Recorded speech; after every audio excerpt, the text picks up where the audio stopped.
간절히 기도드립니다. 아멘.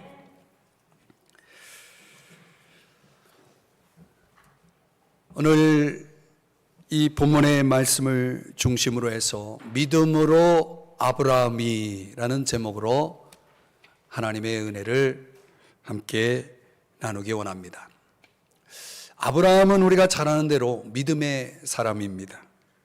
갈라디아서 3장 7절에 보면 믿음으로 말미암은 자들은 아브라함의 자손인 줄 알지어다, 이렇게 말씀합니다. 그러니까 믿음을 가진 저와 여러분은 영적으로 아브라함의 자손이라고 말씀합니다. 그러니까 오늘 성경은 아브라함의 믿음의 특징을 행함으로 21절, 22절, 24절에 반복해서 강조하고 있습니다. 해서 오늘 아브라함의 영적 자손인 저와 여러분이 아브라함이 보여준 행함으로의 믿음을 본문에서 살펴보면서 그 행함으로의 믿음이 무엇인지를 함께 배워보고자 합니다. 첫 번째는 드림입니다. 드림. 21절을 다시 보시면 우리 조상 아브라함이 그 아들 이삭을 제단에 바칠 때에 행함으로, 이렇게 말씀합니다. 이 바칠 때, 바로 이 아브라함의 이 특정한 사건, 바로 행함을 통해서 보여준 아브라함의 믿음이 오늘 그를 의롭다는 것을 입증해 보인 사건으로 소개하는 것입니다. 아브라함이 자신의 믿음의 고백을 행함으로써 입증한 사건, 창세기 22장을 들여다보면요, 그 일 후에 이렇게 말하죠. 이것은 하나님이 아브라함에게 사랑하는 아들을 선물로 주신 후를 가리킵니다. 그리고 내용을 보니까 하나님이 그 일 후에 아브라함을 시험하셨다라고 말씀합니다. 어떤 시험이냐면 창세기 22장 2절을 보시면 내 아들, 내 사랑하는 독자 이삭을 번제로 드리라 라는 시험입니다. 선물로 주신 아이를 번제로 드릴 것을 요구하신 것이죠. 이 요구야말로 아브라함의 믿음을 시험하는 가장 큰 시험대였다는 것을 알 수 있습니다. 여러분, 하나님이 아브라함을 시험하신 이유가 뭘까요? 그것은 당연히 아브라함의 믿음을 시험한 것이죠. 이 시험을 통과할 수 없는 믿음은 믿을 수 없는 믿음입니다. 하나님이 저와 여러분에게 허락하시는 시험들은 내 믿음이 진짜인지 가짜인지를 알 수 있도록, 과연 우리가 가진 믿음이, 내가 가지고 있는 믿음이 하나님의 성품과 하나님의 약속에 기초한 그런 믿음인지, 아니면 수시로 변하는 내 감정과 그리고 알 수 없는 환경에 쉽게 매몰되는 그런 초라한 믿음인지, 그 믿음의 여부를 확인하는데 종종 시험을 통해서, 그 시험을 통해서 하나님은 우리의 믿음을 보게 하신다는 거죠. 그러니까 하나님은 아브라함이 과연 그가 가지고 있는 믿음이 어떤 믿음인지를 이 시험을 통해서 보고자 했다는 것입니다. 그러니까 사실 하나님이 아브라함에게 원한 것은 아들이 아니라 아브라함이었다는 거죠. 아브라함의 마음, 아브라함의 믿음이었다는 것입니다. 여기서 우리가 꼭 알아야 할 중요한 원리가 있는데, 그것은 하나님이 우리에게 주신 것은 하나님께 되돌려 드려야 한다는 원리입니다. 하나님이 주셨기 때문에 하나님이 우리에게 다시 요구할 수 있는 것입니다. 하나님이 우리에게 주신 것을 우리가 하나님께 되돌려 드릴 수 없다면 그것은 하나님과 우리 사이를 가로막는 우상이 될 가능성이 큽니다. 하나님이 우리에게 주신 복이지만은 그 복이 때로는 우리에게 우상이 될 수 있는 것입니다. 그래서 하나님은 아브라함에게 이 시험을 하고 있는 거죠. 그 믿음으로 하나님께 순종해서 아브라함이 이제 이삭을 바치게 되죠. 그 결과를 보면 어떻습니까? 마치 죽었다가 다시 살아난 것처럼 이삭을 되돌려 받습니다. 아주 중요한 원리입니다. 이게 하나님의 방법이죠. 히브리서 11장 19절 말씀해 보면 다시 살리실 줄로 생각한지라. 그러니까 아브라함이 이삭을 하나님께 바치면서 이 생각을 했다는 거예요. 비유컨대 그를 죽은 자 가운데서 도로 받은 것이니라, 이렇게 말씀하죠. 그러니까 하나님은 일련의 그 테스트를 통해서 저와 여러분이 가지고 있는 믿음을 확인한 후에 다시 그 시험대에 요구되었던 것들을 돌려주신다는 것이에요. 우리가 이런 원리를 잘 깨닫고 신앙생활을 해야 하는 것입니다. 이 다음과 같은 미국의 그리스도인들에 대한 평가가 있는데요. 이런 질문을 종종 하게 됩니다. 미국은 기독교 국가인가? 답은 그렇지 않다는 겁니다.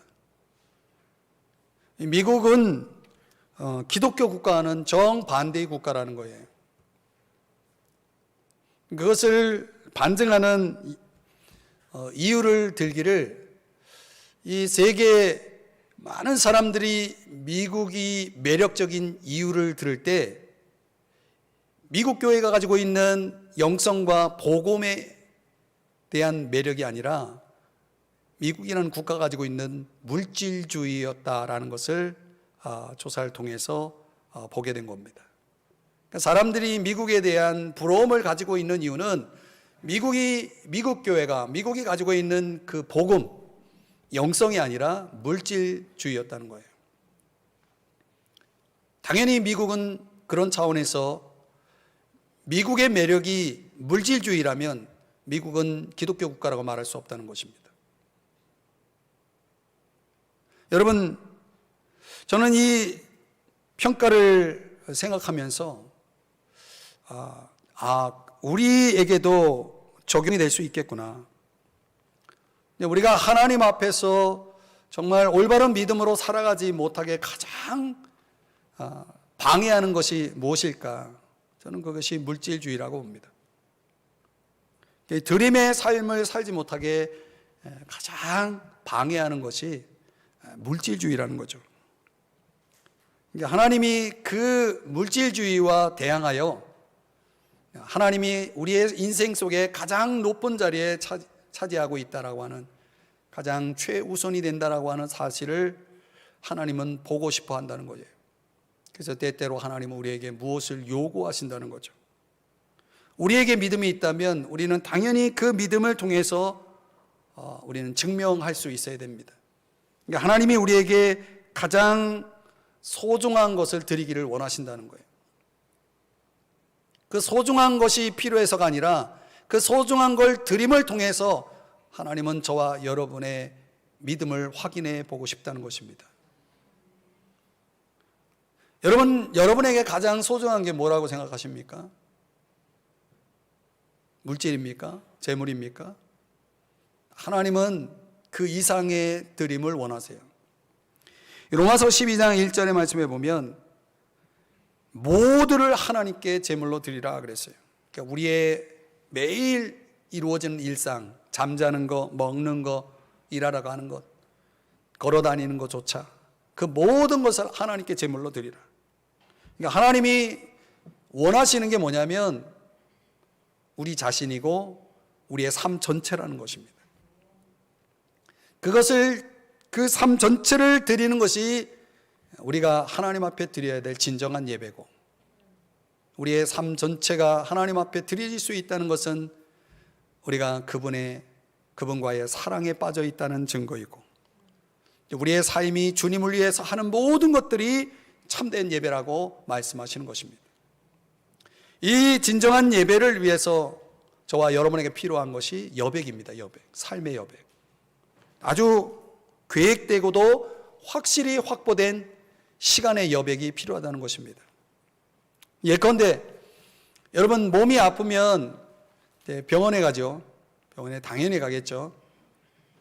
저도 운동을 하다가 종종 다칠 경우가 있는데, 다치면 이제 병원에 가가지고 진찰을 받게 됩니다. 그러면 의사가 얘기합니다. 일주일에 적어도 3번은 오셔서 1시간 이상 치료를 받으십시오. 이렇게 진단을 내립니다. 그럼 저는 틀림없이 의사가 내린 진단에 따라서 제 시간을 계획합니다.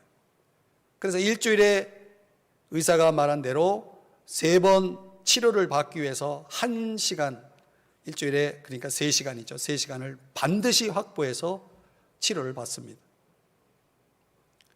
말하자면 이런 경험에 빗대어서 우리 인생에 우리의 몸뿐만 아니라 우리의 마음과 영혼까지, 또 우리의 영성을 위해서 우리의 모든 필요를 챙길 수 있는 약속이 필요하다는 것입니다. 약속.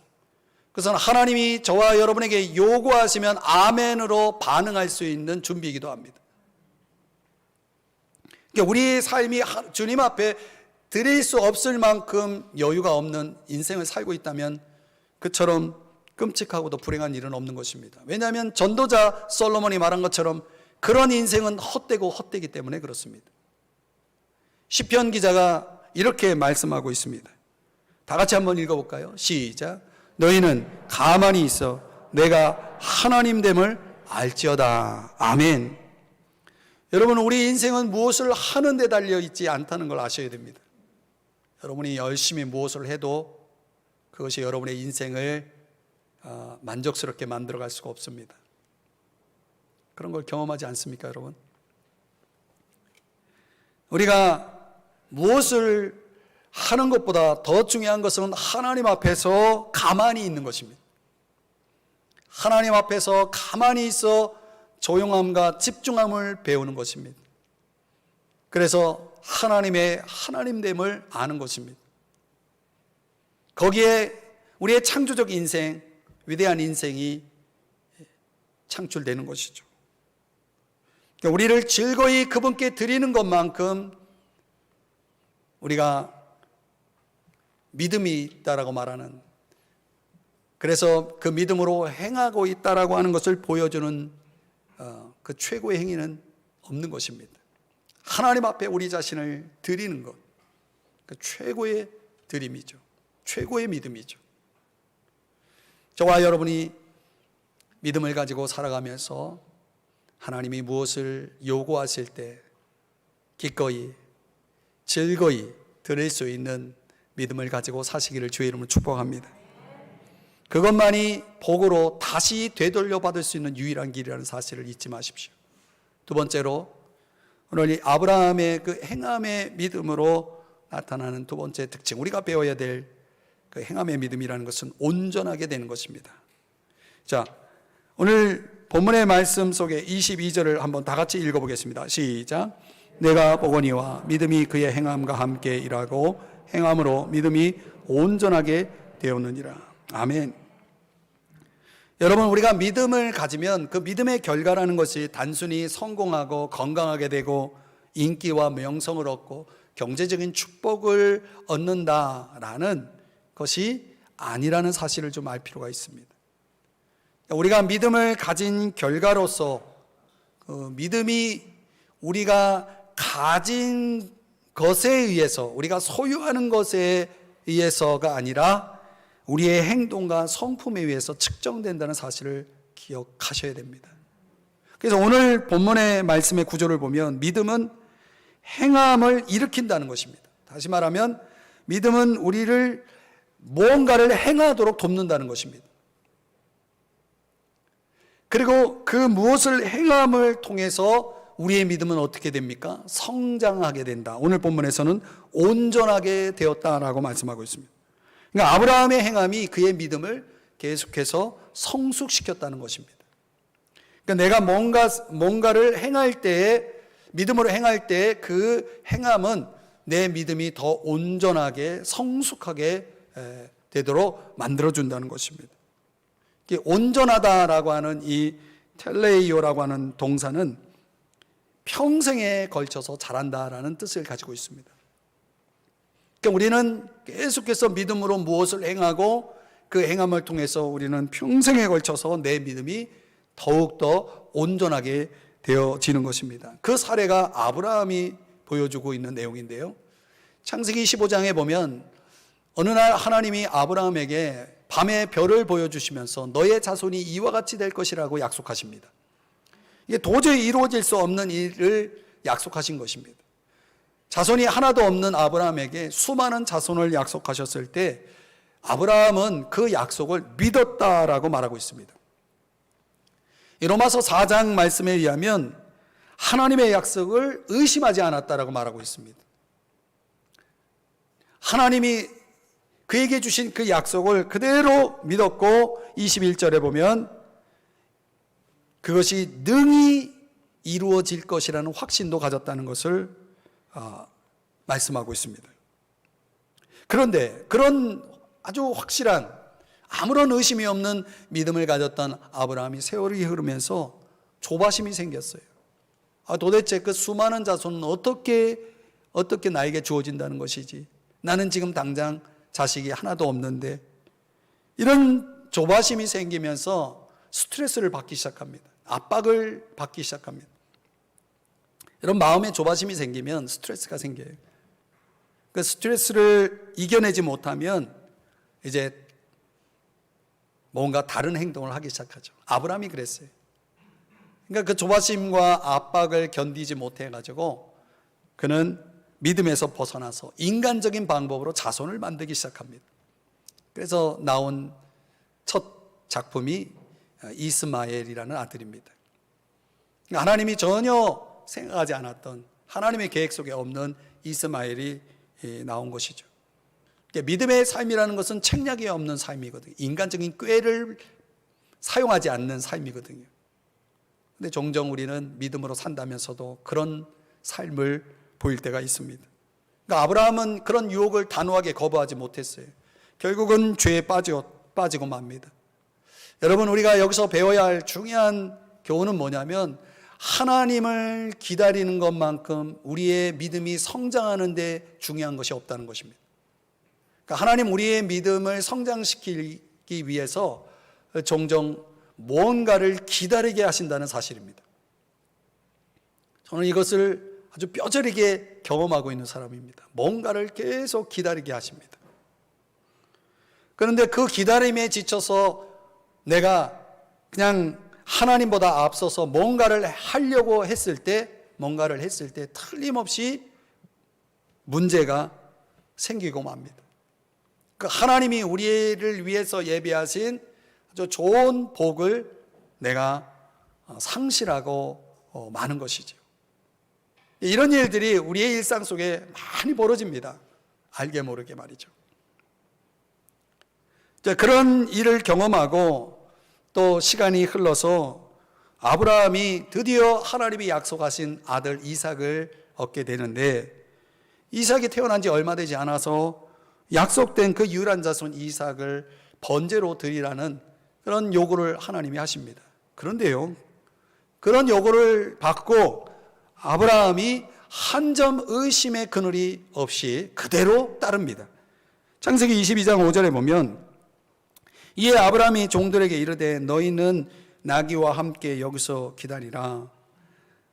내가 아이와 함께 우리가 번역이 빠졌어요. 우리가 저기 가서 우리가 예배하고 우리가 너희에게로 돌아오리라. 그 우리가를 3번 반복해서 사용합니다. 다시 말하면 아브라함이 확신 있게 말하는 게 뭐냐면 우리가, 즉 아브라함과 번제로 드려질 이삭이 우리가 다시 그 종들에게 돌아오겠다라고 말하고 있는 것입니다. 이삭을 번제로 드리면 아브라함은 혼자 돌아올 수밖에 없는데 계속 우리가 하면서 다시 돌아올 것을 말하고 있는 것입니다. 여기에 아브라함의 믿음이 얼마나 성장했는지를 보여주는 대목이죠. 하나님의 약속에 대한 이 무조건적인 신뢰, 아브라함이 처음 하나님 앞에 약속을 받을 때 가졌었던 그 최초의 신뢰관계를 집중하고 있는 모습을 보여줍니다. 이렇게 해서 아브라함이 하나님의 큰 시험을 통과했을 때 마침내 하나님이 아브라함에게 이렇게 말씀하셨습니다. 자막을 보면서 다 같이 읽어보겠습니다. 시작. 내가 이제야 네가 하나님을 경외하는 줄을 아노라. 아멘. 내가 이제야. 여러분, 큰 시험 앞에서 순종을 통해 아브라함이 성장했다는 사실을 하나님이 인정하신 대목입니다. 내가 이제야 내가 하나님을 경외하는 줄 알았다.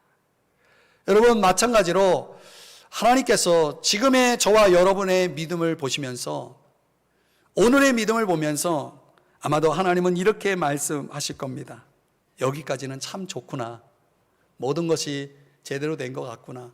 이렇게 말씀하신 하나님이 이제 여러분이 이 예배를 끝나고 마치고 집으로 돌아가고 있는 여러분의 삶을 이제 주목하면서 관찰하기 시작합니다.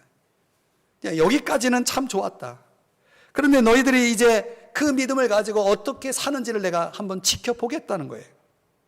지켜보겠다는 거죠. 그 우리의 행위를 관찰하면서 마침내 하나님께서 최종적으로 우리의 믿음을 판결하실 날이 온다는 거예요. 그래서 일명 하나님은 감찰하시는 분이시다. 영어로는 overseer라고 하는 거죠. 위에서 보고 계시는 분, 감찰하시는 분이죠. 하나님이 저와 여러분의 믿음을 관찰하면서 지금 그 믿음으로 어떻게 살아가고 있는지를 계속해서 주목하고 있으면서 내가 이제야 내가 하나님을 경외하는 줄 아노라라고 하는 판결이 나오기까지, 그런 판결을 내리기까지 하나님은 계속해서 저와 여러분을 주목하고 있다는 거죠. 과연 저와 여러분은 하나님 앞에서 얼마나 온전해지고 있는가, 성장하고 있는가 묻고 싶습니다. 하나님이 저와 여러분의 믿음을 성장시키기 위해서, 성숙시키기 위해서 하나님이 허락하시는 환경이 세 가지가 있습니다. 첫 번째는 뭐냐면 양육입니다. 하나님 우리의 믿음을, 저와 여러분의 믿음을 성장시키기 위해서 양육을 받게 하십니다. 말씀에 대한 양육이죠. 뭔가 하나님이 저와 여러분의 믿음의 성장을 위해서는 누군가를 통해서, 또 교회를 통해서 복음을 듣게 하고 말씀을 자꾸 듣게 합니다. 여러분들이 성서대학 이 말씀 공부에 나와서 말씀을 배울 때, 또 이렇게 예배를 드리면서 하나님 말씀을 들을 때 여러분은 느끼지 못할 수 있지만 알게 모르게 하나님이 여러분들을 말씀으로 지금 뭐하고 계시냐면 양육하시는 겁니다. 이런 양육의 환경이 주어져 있다는 것은 내 믿음이 지금 성장하는 과정 속에 있다는 것을 보여주는 것입니다. 또한 두 번째는 우리의 일상에서 일어나는 사건들입니다. 여러분, 우리가 우리의 삶에 매일매일 일어나는 일들을 우리는 잘 해석하지 못할 수가 있습니다. 그런데 우리가 아무리 생각해도 이해가 되지 않고 비논리적인 그런 일들이, 그런 일상 속에서 그런 일들이 우리에게 일어날 때 우리는 지금 하나님이 우리의 믿음을 성장시키기 위해서 그런 일들을 허락하고 있다는 걸 깨달을 필요가 있습니다. 그런 이해할 수 없는 일들을 통해서 우리는 하나님을 생각하게 되고 하나님을 바라보게 되고 하나님의 음성을 듣게 되는 거죠. 그러면서 우리는 자라는 것입니다. 또 결정적으로 하나님이 저와 여러분의 믿음을 온전하게 성장시키기 위해서 사용하시는 환경이 시련입니다. 여러분, 고통의 파도가 밀려오게 되면은 우리의 믿음이 적나라하게 드러납니다. 그때 우리는 성장의 기회를 얻게 되는 것입니다. 다니엘과 그 세 친구의 이야기 속에서 우리는 그들이 얼마나 큰 시험을 받았는가 알 수가 있습니다. 특별히 다니엘의 세 친구는 풀무불에 던져지는 그런 시련을 당했습니다. 그때 그들이 이런 고백을 합니다. 우리를 극렬히 타는 풀물 속에서 하나님이 건져 주실 것입니다. 그리 아니하실지라도 우리는 왕의 신상 앞에 절하지도 않을 것이고 왕을 섬기지도 않을 것입니다. 이런 고백을 합니다. 이 다니엘의 세 친구가 고백하는 이 이야기 속에서 우리가 무엇을 알 수 있습니까? 그들의 믿음은 하나님 앞에 이 극렬히 타는 풀물 속의 시련 속에서 나를 건져달라고 하는 요구가 아니라 이 극렬히 타는 풀무의 시련조차도 하나님의 뜻 안에서 그것을 수용하겠다라고 하는 믿음을 보이고 있습니다. 여러분, 진정한 믿음이 무엇입니까? 그것은 하나님 앞에 이런 것 저런 거를 해달라고 요구하는 믿음이 아니라 내 삶에 하나님이 허락하시는 것들이 나의 선을 위해서, 하나님의 영광을 위해서 필요하다면 기꺼이 그것을 받아들이겠다라고 하는 그런 고백, 바로 그것이야말로 진정한 믿음이라는 것이죠. 우리는 어떤 어려움을 당하게 되면 빨리 여기서 구해달라고 요구할지 모르겠습니다. 그러나 하나님의 생각은 다릅니다. 그런 어려움이 있어야, 그런 시련이 있어야 내 믿음이 성장하고 자랄 수 있다면 하나님은 그 시련을 허락하시는 것입니다. 그래서 때때로 우리는 그 시련을 통해서 진정 하나님이 원하시는 사람이 되는 것입니다. 성장하는 거죠. 어떤 그리스도인이 사고를 당했습니다. 그런데 이 사고를 당한 그리스도인이 그 이후에 영적으로 많이 성장하는 것입니다. 영적으로 많이 성장하고 아주 굳센 믿음으로 견고하게 서게 되었습니다. 그런데 그 사고를 당한 그리스도인은 중풍병으로 누워서 생활하고 있습니다. 하나님은 그를 중풍병에서, 그 사고로 인한 후유증으로 중풍병으로 누워서 사는 삶에서 건져내시지 않고 오히려 그 사고로 인한, 그 시련으로 인한 결과로 중풍병을 앓고 누워서 지내야만 하는 그 시련의 시간 속에서 그는 하나님이 하실 일들을 이루어 나가고 있는 것을 보는 것입니다. 여기에 하나님의 놀라운 섭리적인 뜻이 있는 거죠. 코리텐붐이라고 하는 믿음의 사람도 그가 깊은 믿음의 사람이 되기 위해서 큰 위기와 시련을 겪었습니다. 그러니까 위기에서 구출해내는 대신 하나님은 그녀를 고문과 고난을 겪게 하셨다는 것입니다. 왜 그랬을까요? 그가 감옥에서 나왔을 때는 하나님이 그 그리스도인을, 그 코리텐붐을 하나님과 하나님 나라를 위해서 더 귀하게, 더 유용하게 사용할 수 있는 사람으로 만드셨다는 거예요. 사랑하는 여러분, 정말 힘들고 어려운 시련을 저와 여러분이 만날 수 있습니다. 그때 그 시험을 통과했을 때 주님은 이렇게 우리에게 동일하게 말씀하실 것입니다. 내가 이제야 내가 하나님을 경외하는 줄 알겠구나. 사랑하는 여러분, 우리에게 주어지는 삶의 무대는 우리의 선택보다는 우리에게 내 선택과 상관없이 주어지는 것으로 우리가 그 무대를 맞이하게 되죠. 어쩌면 그 무대는 그런 차원에서 우리의 믿음을 테스트하는 무대라고 생각이 됩니다. 저와 여러분이 그 수많은 시험대 앞에서 행함을 통해서, 순종을 통해서 믿음을 보일 때 우리는 그 행함을 통해서 승리할 것이고 또 주님 앞에 당당히 온전한 사람, 성숙한 사람으로 서게 될 것을 믿으시기 바랍니다. 세 번째로 오늘 아브라함이 보여준 행함의 믿음의 특징, 우리가 배워야 할 것은 벗됨, 친구됨입니다. 23절의 말씀을 한번 다 같이 읽어볼까요? 시작. 이에 성경에 이른바 아브라함이 하나님을 믿으니 이것을 의로 여기셨다는 말씀이 이루어졌고 그는 하나님의 벗이라 칭함을 받았나니. 여러분, 성경에 아브라함은 하나님의 친구라고 하는 영예를 얻었는데요, 성경에 3번 나옵니다. 역대하, 그리고 이사야 말씀에, 그리고 오늘 본문에 하나님의 친구로서 소개되는 아브라함의 모습을 봅니다. 참 부러운 것 같아요. 예수님께서 요한복음 15장 14절에서도 이 표현을 씁니다. 나의 친구라. 이 친구됨의 특징이 뭐냐면, 예수님이 하신 말씀에 근거하면 명하는 대로 행할 때 친구라고 말하고 있습니다. 행함이 친구됨의 특징인 거죠. 아브라함의 믿음의 핵심이 뭐냐면 하나님과 친구가 되는 것입니다. 이 친구가 된다는 개념을 우리가 이해하기 위해서 좀 더 설명을 드리면, 아브라함은 하나님을 대할 때 아무런 의심이나 두려움 없이 대했다는 것입니다. 하나님이 항상 자기 편이고 자기를 위하고 계시고 또 자기와 함께하고, 항상 아브라함은 하나님이 자기의 친구라는 것을 깨닫고 있었다는 거죠. 사실 아브라함이 살았던 이 고대 근동의 문화나 그 시대는 이 신에 대한 감정이 공포였다는 거예요. 그래서 오늘날 대부분의 사람들도 신에 대해 느끼는 감정은 두려움, 불안, 무관심, 이런 것들이죠.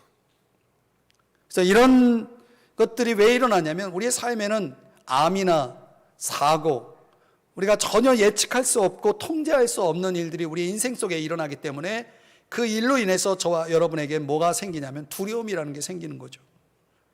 근데 이런 두려움들을 은연중에 안고 살아가는 것입니다. 어떤 종교나 집단들은 이런 두려움을 부추기고 그걸로 인해서 사람들을 조종하고 지배하기도 합니다. 그러나 하나님은 아브라함의 친구였기 때문에 아브라함은 전혀 그런 두려움을 하나님 앞에서 갖고 있지 않았다는 것입니다. 하나님의 친구가 된다는 게 뭡니까? 친구가 될 때 그 친구 관계는 우정이 있죠. 우정만 있는 것이 아니라 그 속에는 갈등과 상실과 긴장도 포함됩니다. 그래서 진정한 친구는 친구가 듣고 싶어 하지 않은 말도 할 수 있습니다. 친구가 아파할 수 있는 일도 할 수 있습니다. 그래서 아브라함의 친구인 하나님은 아브라함에게 가족과 고향을 떠나서 내가 지시하는 땅으로 가라고 요구했습니다. 아브라함은 그의 친구 하나님이 요구하신 대로 그의 안전적이고 편안하고 그리고 풍요로운 고향을 떠나게 되죠. 친구가 된다는 것은요, 관계이지 기능이 아닙니다. 오늘날 친구를 생각하면 사람들은 굉장히 실리적으로 접근하죠. 저 사람이 나에게 유익하고 도움이 되고 뭔가를 해줄 수 있을 때 저 사람을 나의 친구로 삼으려고 하고 친구가 그의 친구가 되려고 하죠. 여러분, 아브라함이 하나님을 그의 사회적 지위나 경제적 이익을 얻기 위한 수단으로서 유명 인사로 들어갈 수 있는 기회를 얻고자 하나님을 친구로 삼은 것은 결코 아닙니다. 오늘날 하나님을 믿는 사람들 안에는 하나님을 그렇게 기능적으로 실리적으로 대하는 사람들이 많습니다. 그러나 아브라함은 그렇지 않았습니다. 아브라함은 하나님을 순전히 관계로 대했습니다. 아브라함은 하나님의 친구로서 하나님을 기꺼이 기꺼워하고 그리고 충실했고 그리고 그와 가까이 했다는 것입니다. 그게 다였습니다. 그래서 아브라함은 어디로 가든지 항상 하나님과의 우정을 키워나가기 위해서 제단을 쌓습니다. 제단. 하나님과 깊이 교제를 합니다. 오늘날로 말하면 그는 어딜 가든지 하나님과 교제를 가졌다는 거예요. 직장에 가도 교제하고 길을 걸을 때도 어디 놀러 갔을 때도 항상 예배를 드리고 가는 곳마다 하나님과의 우정을 키워나갔다는 것입니다. 그러니까 아브라함이 하나님과 나누는 우정은 무엇을 성취하는 데 있지 아니하고 그저 그분과 함께하는 것이 좋아서 그분과 시간을 보내는 것으로 그렇게 특징되어집니다. 여러분, 우리가 하나님을 믿는다면 그렇게 믿어야 됩니다. 하나님이 여러분에게 무엇을 주어서 오늘 이 시간 여러분이 이 자리에 나와 예배를 드리고 있다면 여러분들은 하나님의 친구라 말할 수가 없습니다. 그저 하나님과 함께하는 것이 너무나 좋고 그거 자체가 기쁜 것입니다. 그게 하나님의 친구됨입니다. 우리가 할 것은 아브라함이 특별한 사람이 아니었다는 거예요. 그가 영웅적이거나 또는 어떤 존경받을 만한 그런 삶을 살았거나 전혀 그런 것이 없어요. 아브라함이 보여준 것은 오히려 더 그 반대적인 모습을 보입니다. 아브라함은 결코 완벽하지 않았어요. 여러분, 우정은 완벽이라는 단어와 어울리지 않습니다. 여러분이 여러분의 친구를 완벽하다 생각해서 친구로 삼는다면 여러분에겐 친구가 없을 것입니다. 하나님은 아브라함을 그렇게 대해 주셨습니다. 아브라함은 하나님을 그렇게 대했습니다.